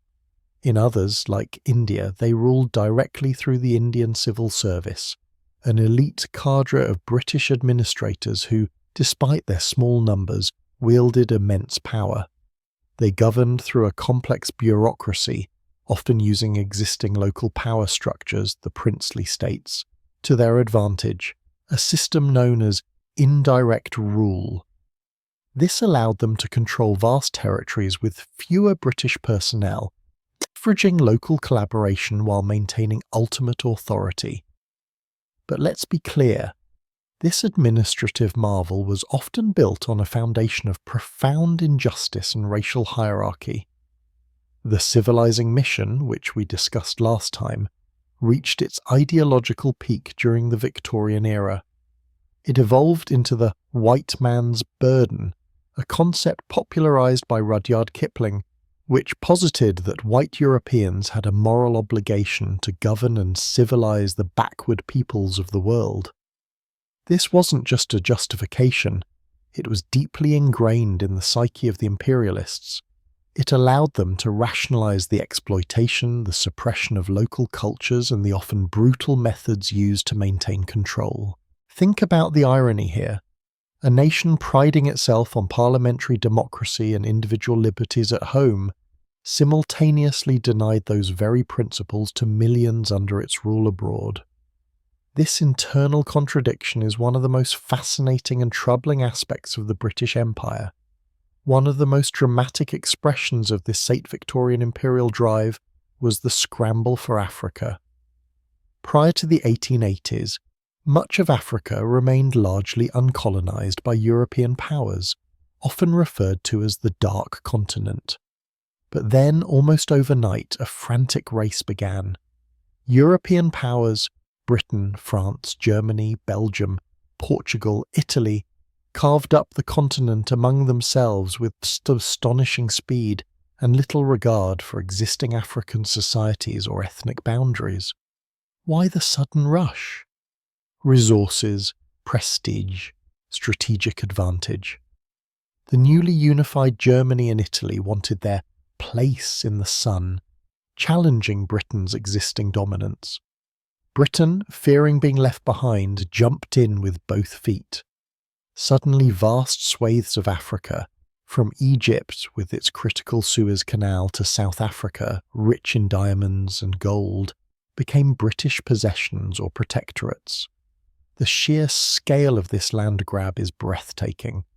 Arbitrary lines were drawn on maps in European capitals, dividing ancient kingdoms and ethnic groups, sowing seeds of conflict that would plague the continent for generations. The Suez Canal, opened in 1869, became a prime example of Britain's strategic priorities. Though built by the French, Britain quickly realized its immense importance as a shortcut to India, literally cutting weeks off the journey. Within a few years, Britain had acquired a controlling stake in the Canal Company and eventually established effective control over Egypt itself, securing this vital artery of empire. It was a clear demonstration of how economic and strategic interests drove imperial policy. The confidence of the era was palpable. Queen Victoria was proclaimed Empress of India in 1806, a symbolic act that solidified India's status as the jewel in the crown. Grand imperial exhibitions showcased the wonders and halls of the empire, celebrating British industrial might and the perceived benefits of its global reach. London itself became a monument to empire, its museums filled with artifacts from across the world, its docks bustling with ships from every corner of the globe, its financial institutions dictating global commerce. But beneath the veneer of invincibility, the empire was also accumulating immense costs. Not just financial peace, maintaining such a vast military, a global navy, and a sprawling administration was incredibly expensive, but also moral and human. The constant need to suppress rebellions, the drain on British manpower, the growing resentment in the colonised lands. The very ideology of the white man's burden meant that Britain was committed to an endless task, one that was increasingly being questioned, even by some within Britain itself. The paradox of immense power was that it created immense responsibility and ultimately immense vulnerability. The empire was at its greatest extent, but it was also becoming harder to hold together. Nationalist sentiments were beginning to stir in places like India, fueled in part by the very education systems Britain had introduced. Other European powers were catching up technologically and militarily, eyeing Britain's global lead. The Victorian era, then, was a double-edged sword. It was the moment of Britain's unparalleled global dominance, a testament to its ambition, ingenuity, and ruthless efficiency.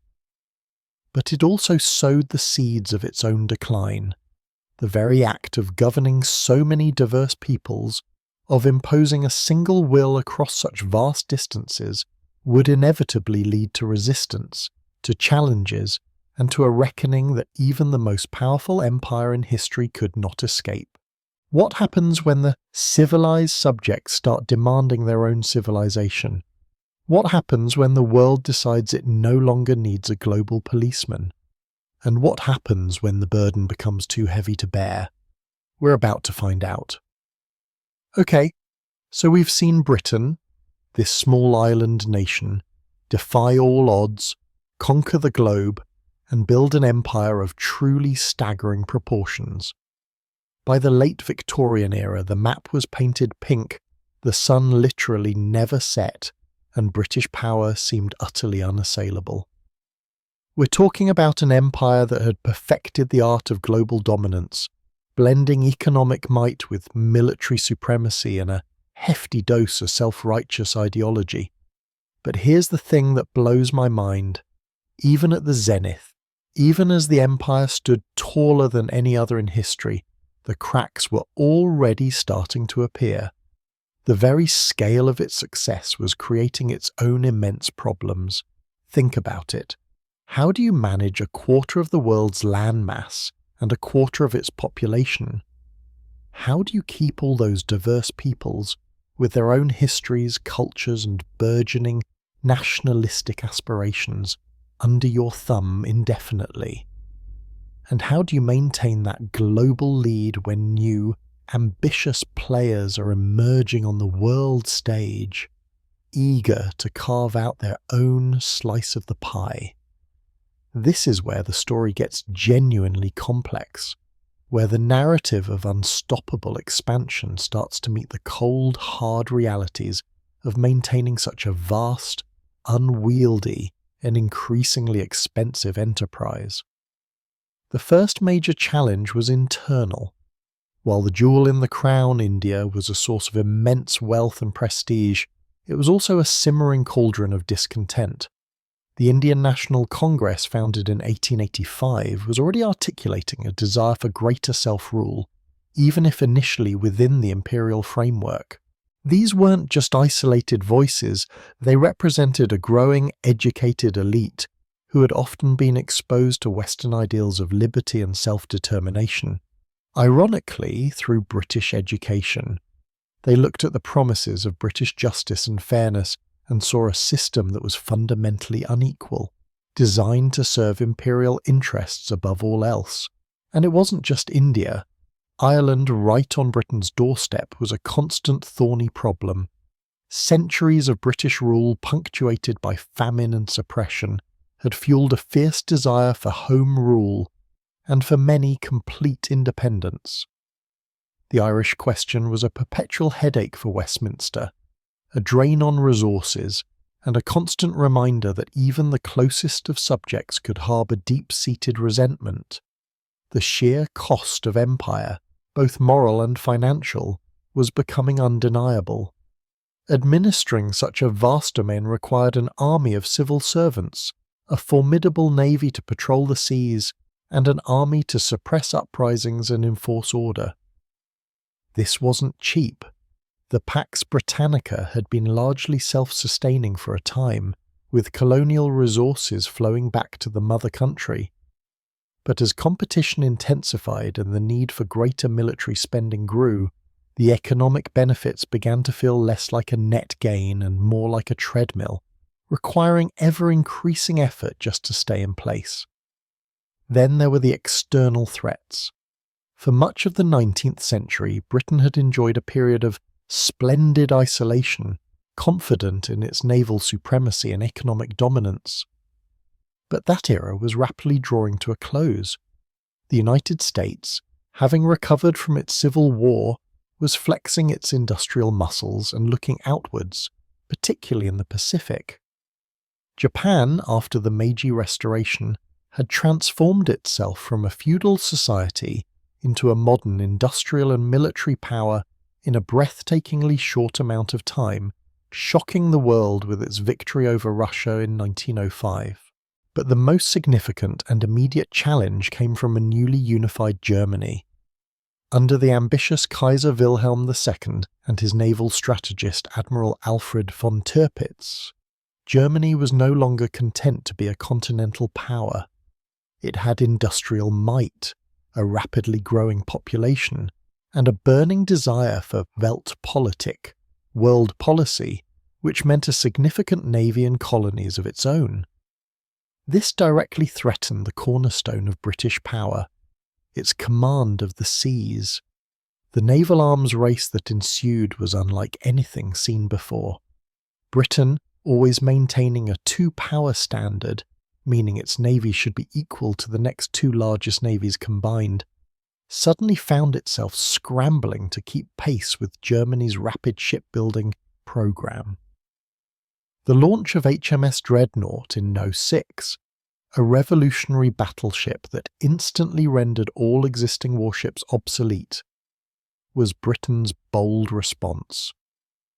But it also meant that Germany could start from scratch and build equally modern ships, narrowing the gap. This wasn't just about ships, it was about national prestige, economic power, and the very security of the empire. This shift in global power dynamics brought an abrupt end to Britain's splendid isolation. Realising it could no longer face a resurgent Germany alone, Britain began to forge new alliances. The Anglo-French Entente Cordiale of 1904 and the Anglo-Russian Entente of 1907, which together formed the Triple Entente, marked a dramatic departure from centuries of rivalry with France and Russia. It was a clear signal that Britain felt genuinely threatened and that the world was hurtling towards a major confrontation. But before that global cataclysm, there was a smaller, yet incredibly revealing conflict that laid bare many of the empire's vulnerabilities and moral compromises, the Second Boer War 1899 to 1902. Imagine this, the British Empire, at its absolute peak with its vast resources and seemingly invincible army, getting bogged down in a brutal, costly and deeply unpopular war against a relatively small population of Dutch-descended farmers, the Boers, in South Africa. Why the war? Gold and diamonds. In the late 19th century, massive deposits of these precious resources were discovered in the Boer republics of the Transvaal and the Orange Free State. This was a treasure trove that Britain, with its insatiable appetite for wealth and resources, simply couldn't ignore. British imperialists like Cecil Rhodes envisioned a continuous stretch of British territory from Cape to Cairo, and the independent Boer republics were an irritating obstacle. The war started with Britain expecting a quick, decisive victory. They had the numbers, the advanced weaponry, and the mightiest empire in history on their side. But the Boers were tenacious. They were skilled horsemen, excellent shots and masters of guerrilla warfare, using the vast South African landscape to their advantage. They didn't fight pitched battles, they launched lightning raids, ambushed British columns, and melted back into the veld. This was a profoundly frustrating experience for the British Army. The initial conventional tactics proved ineffective and the war dragged on, costing thousands of British lives and immense sums of money. The Boers, fighting for their homes and independence, were a far more determined foe than many in London had anticipated.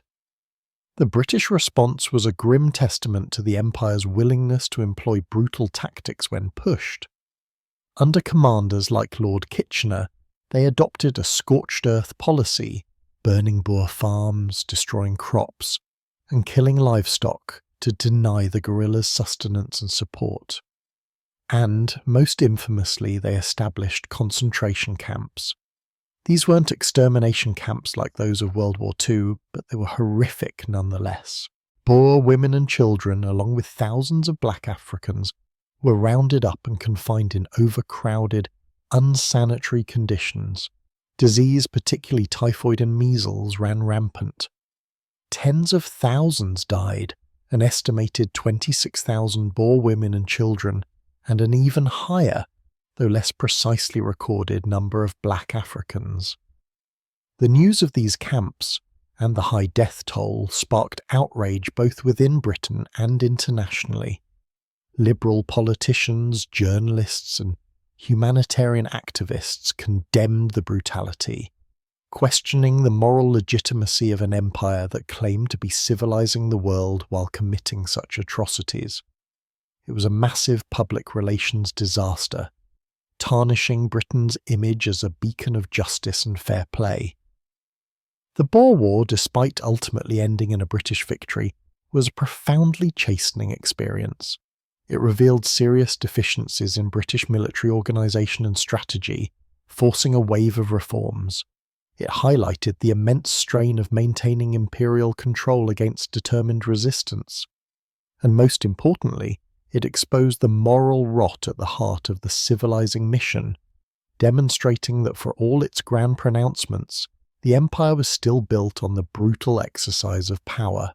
So, as the 20th century dawned, Britain stood at a precipice. The empire was still vast, but its foundations were being tested. Internally, the stirrings of nationalism were growing louder. Externally, new rivals were emerging, challenging Britain's economic, naval, and diplomatic supremacy. The Boer War had been a harsh lesson, revealing that even the mightiest empire could be humbled, and that its moral authority was increasingly fragile. The world was changing, and the great game of empire was about to enter its most dangerous phase yet. The alliances forged in response to Germany's rise were a ticking time bomb, and the stage was set for a global conflict that would test the British Empire, and indeed the entire world, to its absolute breaking point. How would this seemingly invincible colossus navigate the storm? That, my friends, is the question we'll grapple with next. The brutal, costly lessons of the Boer War were a stark prelude, a chilling whisper of the storms gathering on the horizon. Britain, still reeling from the international condemnation and the immense human and financial toll of that conflict, found itself facing a world that was rapidly changing, growing more complex, and infinitely more dangerous. The empire, though vast, was no longer unassailable. Its splendid isolation, that comfortable detachment from continental European squabbles, was about to be shattered. Think about it. For centuries, Britain's primary concern was maintaining a balance of power in Europe, while it quietly, or not so quietly, expanded its global reach.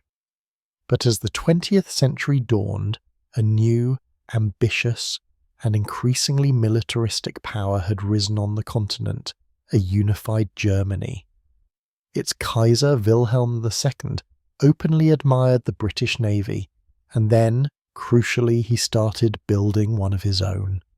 This wasn't just a rivalry, it was an existential threat. A German fleet challenging the Royal Navy? That was like someone daring to breathe without oxygen. It was simply unthinkable, and yet there it was. So Britain, for the first time in a long time, started looking for friends. The old rivalries with France and Russia, which had defined centuries of European politics and colonial skirmishes, suddenly seemed less important than the looming German threat. We're talking about a massive geopolitical realignment here. The Entente Cordiale with France in 1904, followed by the Anglo-Russian Entente in 1907, forged what became the Triple Entente. It was a defensive pact, yes, but it also solidified a dangerous division across Europe.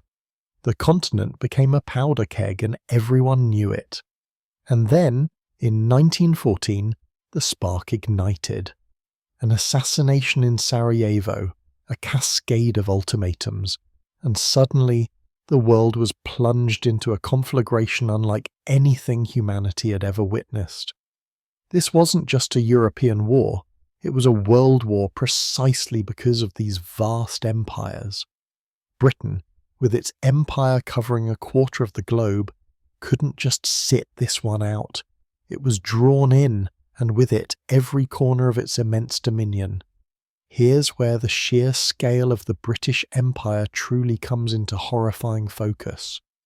When Britain declared war, it wasn't just the British Isles that mobilised. No, sir. From the frozen tundras of Canada to the sun-baked plains of India, from the vast expanses of Australia and New Zealand to the burgeoning settlements in Africa and the Caribbean, millions answered the call. Soldiers from India, Sikhs and Gurkhas fought and died in the trenches of France and the deserts of Mesopotamia. Canadians and Australians, New Zealanders and South Africans stood shoulder to shoulder with their British counterparts, enduring the unspeakable horrors of the Western Front. Raw materials, food, manufactured goods, the Empire's resources were funneled into the war effort, a colossal engine of supply and manpower dedicated to winning the Great War. It was an incredible demonstration of imperial power, but it came at an unfathomable cost. The war consumed a generation. Millions of lives were lost, families shattered, economies strained to breaking point. The sheer brutality of industrialized warfare, the machine guns, the poison gas, the endless artillery barrages, stripped away any lingering romantic notions of glory. The Empire might have won, but it was a victory soaked in blood and tears, leaving an indelible scar on the collective psyche. And here's the paradox, the thing that blows my mind. After 4 years of unprecedented slaughter, when the dust settled and the Treaty of Versailles was signed, the British Empire actually expanded. Yes, you heard that right. Through the League of Nations mandate system, Britain acquired former German colonies in Africa, like Tanganyika, modern-day Tanzania, and vast swathes of the Ottoman Empire in the Middle East, including Palestine, Transjordan and Iraq. On paper, it was the largest it had ever been, covering an astonishing 13.7 million square miles and ruling over 458 million people. It was the absolute zenith of its territorial reach. But beneath this outward expansion, the seeds of decline had been sown. The very ideals that Woodrow Wilson articulated, self-determination, the rights of nations to govern themselves, resonated deeply in the colonial world.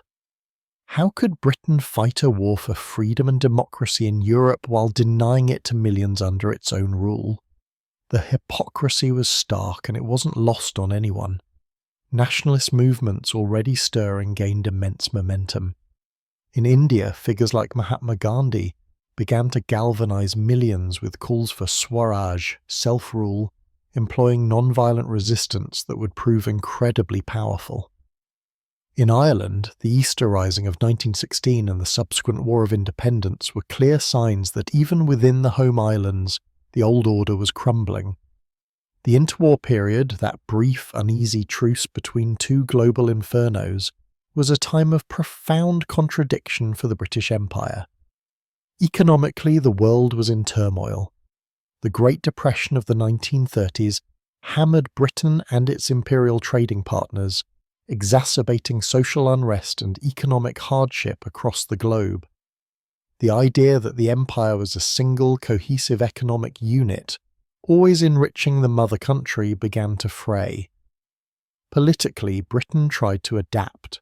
In 831, the White Statute of Westminster was passed, a landmark piece of legislation that granted legislative independence to the Dominions, Canada, Australia, New Zealand, South Africa, and the Irish Free State.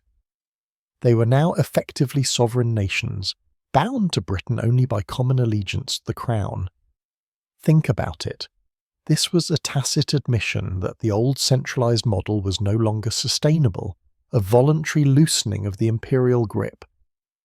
It was a pragmatic move, designed to keep these vital parts of the empire aligned with Britain, but it also set a powerful precedent for future decolonisation. Yet, even as the empire was subtly shifting, new threats emerged. The rise of aggressive totalitarian regimes in Germany, Nazi Germany under Hitler, Italy, fascist Italy under Mussolini, and Japan, a militaristic expansionism, fundamentally challenged the global order that Britain had largely maintained during the Pax Britannica. The League of Nations, designed to prevent another catastrophic war, proved utterly toothless in the face of this aggression. Britain, still recovering from WWI, was reluctant to intervene, pursuing a policy of appeasement in the desperate hope of avoiding another global bloodbath. Was it cowardice? Or was it the desperate hope of a nation still reeling from the last global bloodbath, aware of the immense cost of war, and perhaps, subconsciously, aware that its imperial foundations were not as solid as they once seemed? The answer, as history always reminds us, is complex. But the result was clear. The storm clouds gathered again. The empire, still vast and powerful on paper, faced internal dissent that was growing louder by the day, and external threats that were far more aggressive and expansionist than anything it had faced before.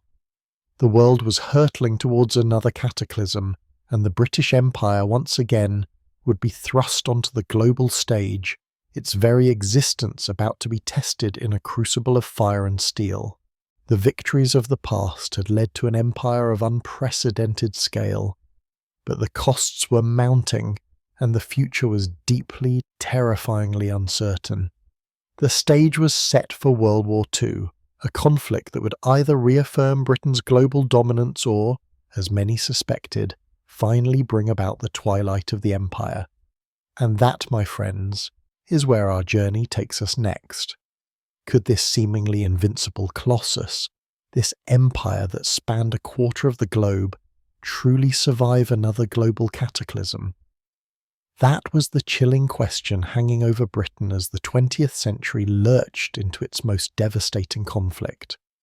World War I had tested the empire to its absolute breaking point, yet it had emerged, battered but territorially larger. World War II, however, would be different. It would be the crucible that melted down the old order, reshaping not just Europe but the very fabric of global power. And for Britain, it would ultimately mean the twilight of its imperial dream. Think about it.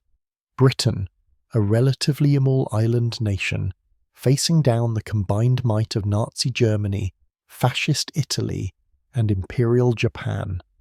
It was a fight for survival not just for Britain itself, but for the ideals it claimed to represent, even as those ideals were often contradicted by the reality of its empire. And what an effort it demanded. From the frozen tundras of Canada to the scorching deserts of North Africa, from the jungles of Burma to the vast plains of India, the empire rallied. Millions of soldiers, sailors, and airmen from across the dominions and colonies joined the fight. Vast resources, raw materials, foodstuffs, industrial output flowed from every corner of the globe to sustain the war effort.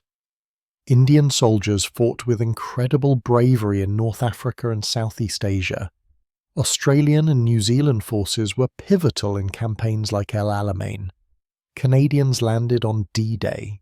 Colonial subjects, often denied basic rights and self-governance, were nevertheless called upon to shed their blood for the mother country and for a freedom that was, for them, still a distant dream.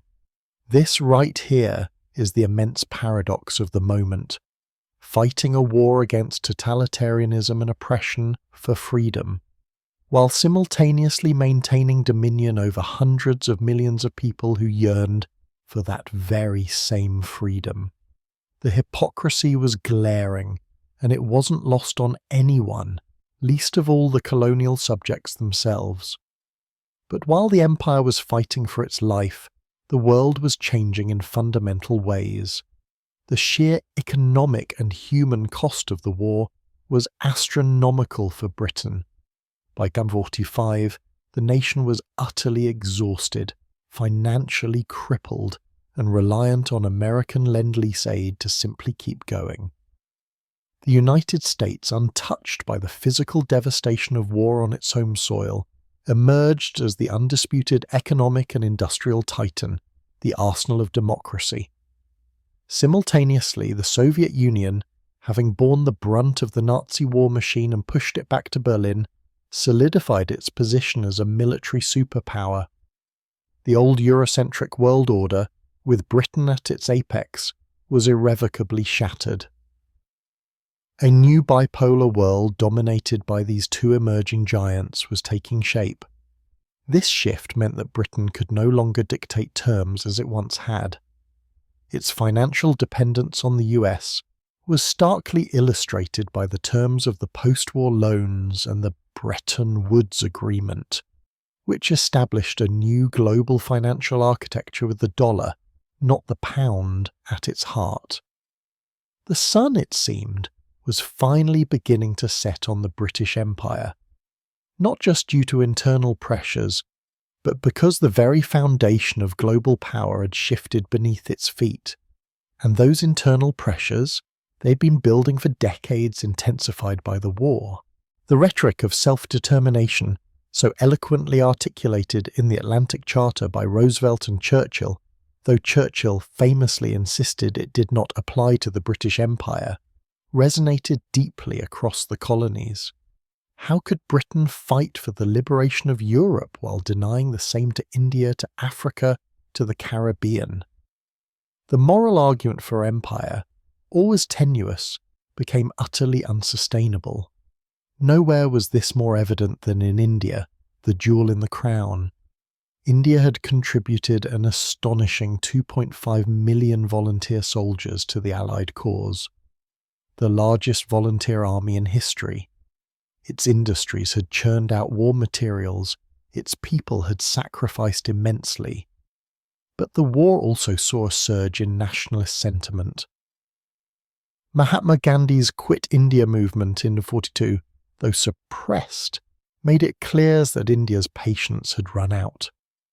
The British, desperate for Indian support during the war, had promised greater self-governance, but these promises often felt hollow. After the war, with a new Labour government in power under Clement Attlee, committed to social reform at home and a more progressive foreign policy, the writing was on the wall. Britain simply lacked the resources, the will, and frankly the moral authority to hold on to India any longer. The process, however, was far from smooth. The deep-seated religious divisions between Hindus and Muslims, carefully exacerbated by British divide-and-rule policies over decades, now erupted with devastating consequences. Muhammad Ali Jinnah, leader of the Muslim League, feared a Hindu-dominated independent India and demanded a separate Muslim state. Despite Gandhi's fervent pleas for unity, the partition became inevitable. In 1947, Lord Mountbatten, the last Viceroy of India, was tasked with overseeing the transfer of power. The timeline was brutally accelerated. What followed was a cataclysm of human suffering. When the borders of India and Pakistan were drawn, cutting through villages and families, millions found themselves on the wrong side.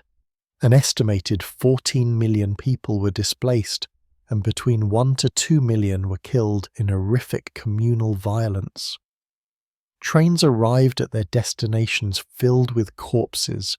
It was a bloody, traumatic birth for two new nations, a tragic end to nearly 2 centuries of British rule, and a stark, brutal demonstration of the immense human cost of empire and its messy dissolution.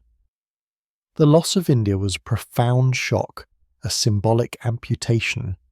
It signalled unequivocally that the age of direct imperial control was over, but India wasn't alone. Burma and Ceylon, modern-day Sri Lanka, also gained their independence in 1948.